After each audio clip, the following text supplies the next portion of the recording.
I always wanted a Luger. The Luger is a sexy object. There is something about that design that is genius and appealing. Randy Cohen. We don't have any say in the objects we find seductive. On the public radio show Person, Place, Thing, February 15th, 2012.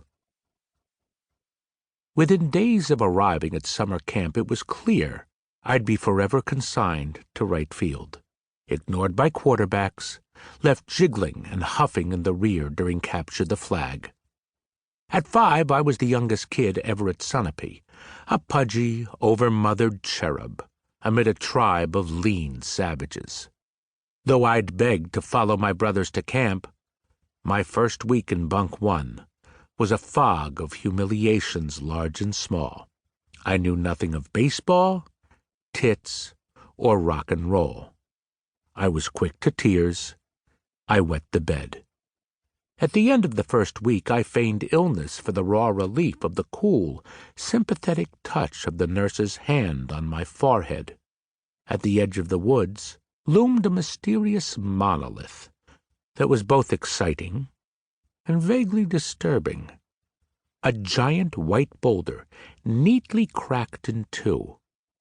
It must have stood 5 feet high, much taller than my head.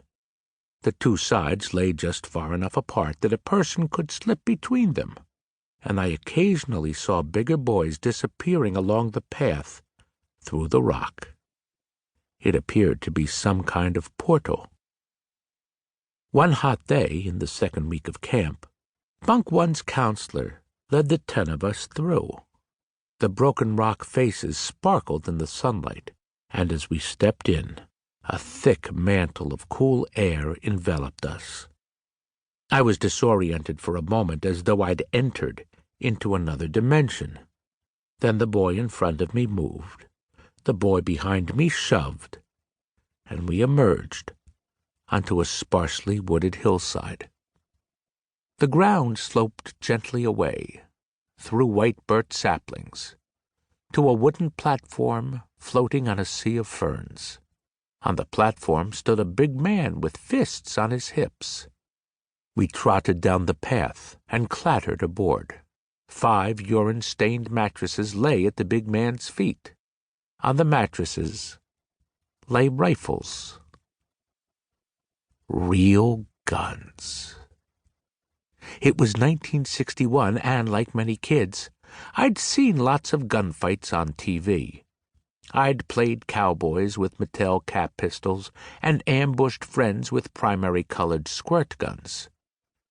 These rifles, though, were long and serious-looking.